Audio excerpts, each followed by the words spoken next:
Gosh. Yes. Scott, Yes, Fred. we're back again. I know. It seems like we just left. I think we did just leave, didn't we? We did, but we're back. We're back. Myer Realty's Commercial Corner. We're here. Let's see. This is Wednesday. This is our next show, right, Fred? It is. And we've got a guest. Fred, what did you call that seat that we have for the We guest? call this the fresh meat seat. The fresh meat seat. Yes, Yeah. yes. Tato. We have a newer agent just come over to Myer Realty, commercial agent. Introduce yourself, Scott. Well, my name is Scott McKenzie, and I've been with Myer Realty for about 6 weeks now, right? Yep, and it's been a wild ride, hasn't it? Yeah, it's been great.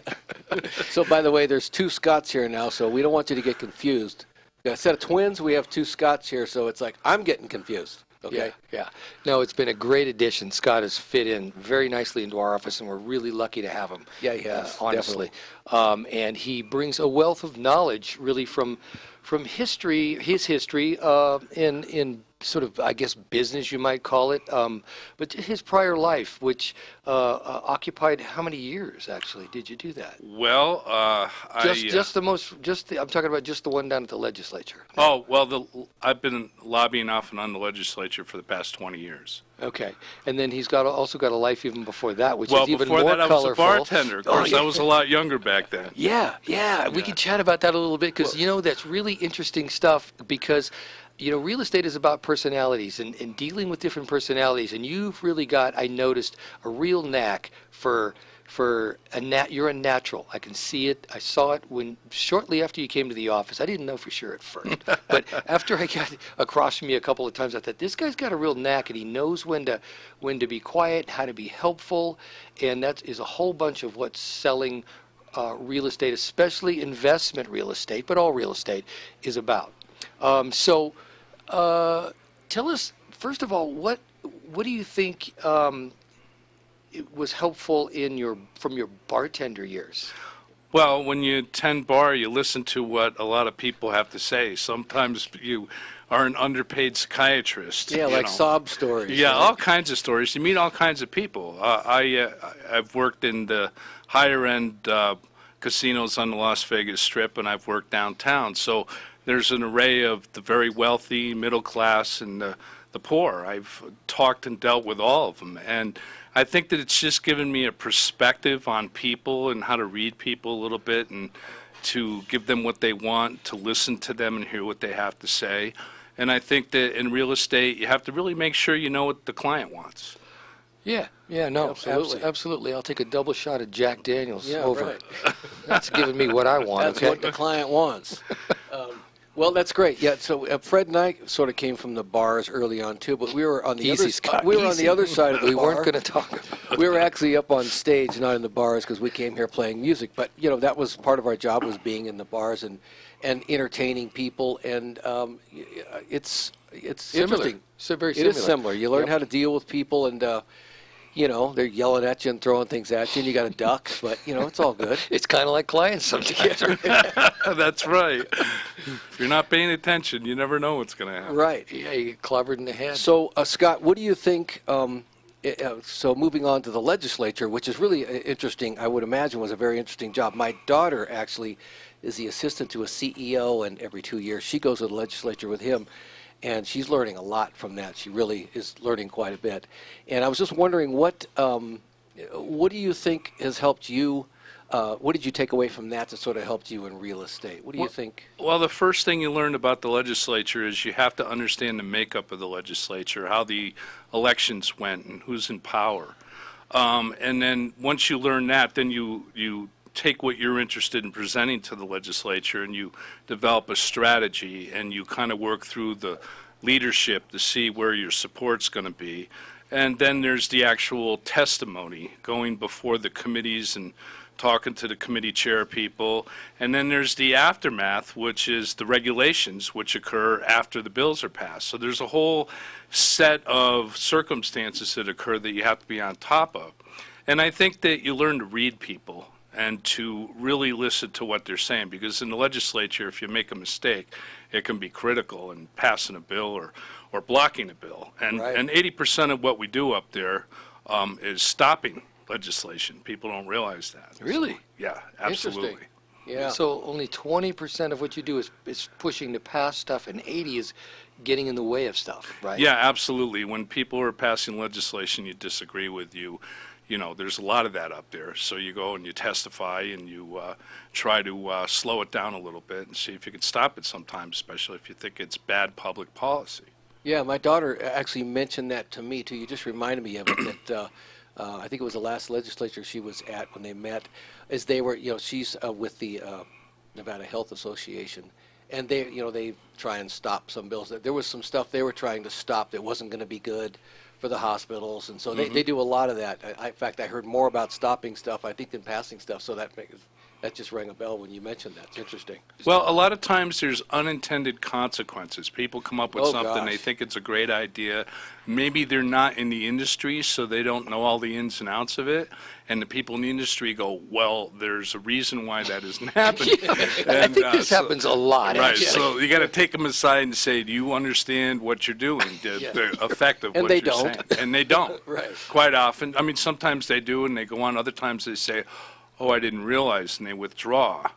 And so that's helpful. So it's really the lobbyists play an important role in educating not only the legislators, but the other lobbyists so that, we become familiar with all these issues. Yeah, yeah. That's interesting. It sounds like I always thought of the job as maybe a made-up kind of a job that was sort of put there, hey, we need some more people down here at the legislature, let's make this thing up. But really, you're explaining it and helping me understand exactly that. That sounds like it's a fairly important job. Well, hopefully you're getting expert testimony, people that know what they're talking about, people that don't just want something, but people that are involved in the industry that can explain the ins and outs. So you have a conglomeration of people with different reasons for why they're up there on an issue, and between everybody you get a pretty good understanding of how that's going to work. And what's really bad that happens occasionally is everybody comes to a meeting of the minds and we pass something, and then later on, after the lawyers get a hold of it, afterwards it comes back and it's really not the way everybody wanted. That happens also. Yeah. So why don't we roll into, because this is a real estate show, even though we like to branch off into other things, but what about, because I know what you probably learned there or got to experience from that job was dealing with high-powered folks and folks that are influential in our community. So a lot of connections probably through that job. There's a lot of connections, and there's a lot of things I learned about people. For example, you never know how important something is to somebody. And, there are people who've been through horrific experiences like, a child being hit by a car or something, and they're part of MAD, and they're mad, and they're really up there, and they really feel strong about what they're doing. You have to recognize when an issue is important to somebody. And the same thing in real estate is you have to notice when something is really important to somebody to treat it that way and to treat it with respect and treat them that way, no matter how big the property is or what you personally may view it as, to make sure that you treat the person with the proper respect. I like that. That's exactly right, and that is how we try and operate at Myer Realty. And if you like what you hear here with Scott, I'm going to let him give his phone number out because he's available to represent you. Anybody that would like to feel they need somebody to either help them buy or sell, Scott is quite capable, as you can probably tell by listening to him. What is your contact phone number, Scott? It's 775-830-2575. Wow. Yeah, Thank and you can call Scott if you need any help. Scott has experience in leasing and sales, and he can help you with either one of those. He's got some leases he's working on right now. I don't know if he can actually tell you where they are. We're going to save that for the next segment, I think. No, not yet. We still got a little time. Well, we'll see. Yeah. So if anybody would like to call into the show today, we're sitting here, we're lonely, we'd love to hear from you. Our phone number is 844-790-8255. If you'd like to text a question in, it's 775-237-2266. So please feel free to give us a call. We're just sitting here kind of waiting for you to call us in. Yeah, we don't want Fred's wife to call, though. Everybody else but Fred's wife. We don't want her to call. So the next segment we're going to talk about is how commercial real estate follows rooftops. I don't know if anybody's heard that term before, but it's kind of it's a term that's been around a long time, and it is what it is. I just said commercial real estate does follow rooftop. So when you got development, you got housing areas of housing that have been developed, 800 roofs or whatever. Commercial is going to follow. So we're going to get into that. Now, right now, we're going to take a break. Listen to this music coming up. We'll be right back. We'll talk to you in a minute. Thank you very much. Hi there, I'm here, Roy Marshall. Hello there. You were back. This is Myer Realty's Commercial Corner. We're back with my brother Fred. I'm Scott Myer. We're both Myer. And then we have another Scott McKenzie, who is here with us. He's a new agent that's in the office, and we were just talking to him about some of his past experiences in other lives and other businesses. Well, there's the only 2 lives you had, or did you have a third? Well, those were the biggest lives I had. The most important is going to be the one I'm in now. The other one he was. Good answer. The other one he was kind of locked up for a while. He couldn't talk about it. I'm just kidding. So Scott's been a great addition to the office. He really has. We never know when you get somebody new to the office. I mean, Number one, if they're going to fit. Number two, Yeah. What it's hard to know who they are as an agent a lot of times unless they come with a big fat, years and years, and he's been in a few years, but he brings a wealth of talent from his past lives that is really shown to be helpful. Yeah, I think what I've noticed is what he's done in the past has helped. He's got the right temperament for it. You can't be too excitable. You got to be even keel kind of guy in real estate. What the hell are we doing in real estate, Scott? I don't know. That's why we got him. Okay, he balances it out, Fred. Okay. Because we're not excitable. No. No, we're not. No. Anyway, so Scott has the right temperament for it. That's what I've noticed, and I think he's going to do great at Myer Realty, and he'll be teaming up with Fred and I on some stuff too. We'll team up with him on some of his stuff. We work together a lot in our office. We have a great synergy in the office, if you want to call it that. We like to team up on things and work together. We like to problem solve and help each other solve problems, because nobody knows it all. Trust me, I don't care how long they've been doing it. There are so many different ways to do a deal, and you can make it complicated or you can make it simple. And anytime you can get some help from somebody else in the office, it's always good. We like to operate that way because we get a lot of deals done that way, right, Fred? That's right, Scott. Yep. Thank you, Fred. Yep. So we are talking about now. We're moving into how commercial real estate follows rooftops, and what that really means, in a nutshell, is that. Typically, what it means is, historically, what it means is that commercial real estate looks out in the over the horizon, you might say, and wherever they see subdivisions going in and things like that, well, they're going to look and see if it doesn't warrant a little strip center or a little commercial center to service those folks. And not that we're seeing a ton of commercial going in right now, because we're not. We were overbuilt for many years, and we probably to some degree still are. Yeah, in commercial, right. Yeah, in commercial. But we are seeing a lot of heat and lights come back on in houses that they were off for a long time. So in a sense... Like in office space? Well, no, like in residential space. So consequent to that, you see commercial real estate coming back alive now around those areas. So, in other words, what I'm saying is, I guess that the vacancy is being affected in the commercial market, and of course, the vacancy affects prices as they fill. The properties become worth more money. So, it is sparking and spurring new interest in commercial real estate today that we're seeing in our marketplace, and it's exciting for us because that's what we really love, is the commercial side of real estate, sales and leasing and all those sorts of things. So, so we're just we're here to sort of discuss that. We can move into leases, I guess. Different types of leases that you might have. Right. We've talked before about sale leasebacks. That's a whole other realm. But we did have a whole program on that, on sale leasebacks. We also have, speaking of leases, we have some leases in our building. We can start by talking about those, Fred, and then we can go into leases a little bit. We are in a building that's about 60,000 plus square feet. It's got 30,000 of retail space on the ground level, and about the same upstairs office. And we've got some great space available both down and up. As a matter of fact, let me just cut in real quick. We have another space that just became available because Bernie left, right? Oh, that's right. We had Bernie there. We have Bernie space. Yes. Bernie was in the building. But we need about a week to clean it up, though, right? Yeah, maybe 2. Yeah. But it's nice space, and it fronts into. We're over there by the Save Mart at the sort of Ben's Liquor at the corner of Keystone and 4th. That's kind of the general area where we are. We face into that center there. So this space that Scott just brought up actually is 3,000 plus square feet facing into the center and available at $1.13 a foot, and that's all in. So that's everything included. It's a great price.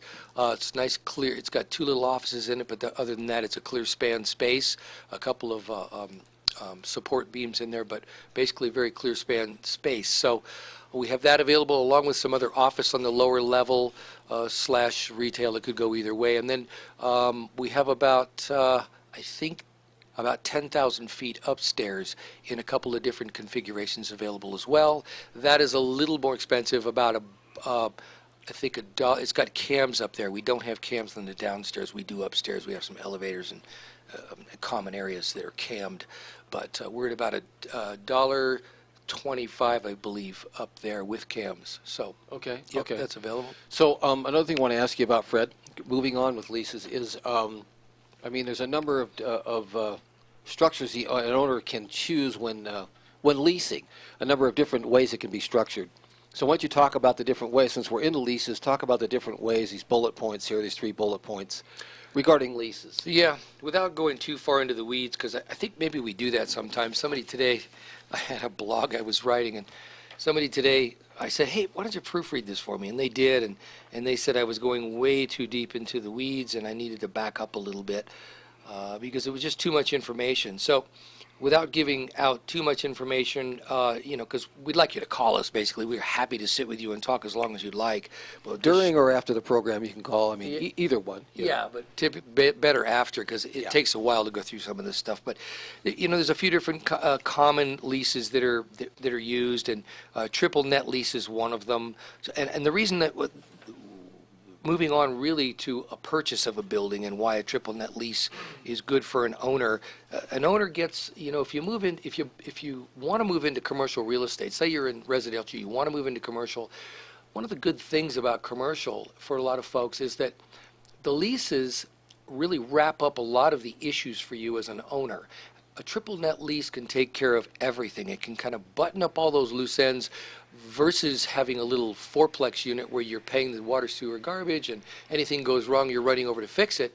You don't have those issues in commercial real estate with the right kinds of leases. Right, so if you were an owner and you had a true triple net lease, real true triple net, you could just be going to the mailbox and grabbing a check every month. Yeah. And not having to pay anything. A true triple net lease is what we call mailbox money because, you don't pay anything, and actually you have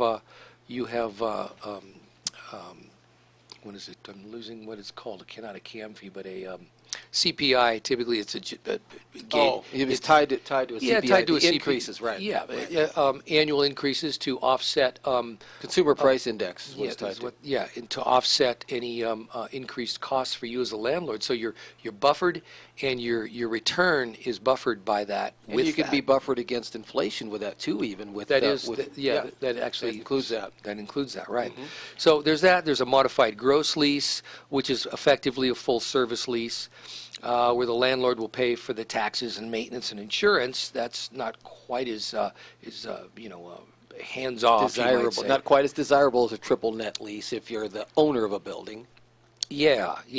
And then there's something called a gross lease, which is usually in a multi-tenanted building or a single office building, industrial, and some retails as well, where the landlord collects the rents and pays the expenses out of said rents.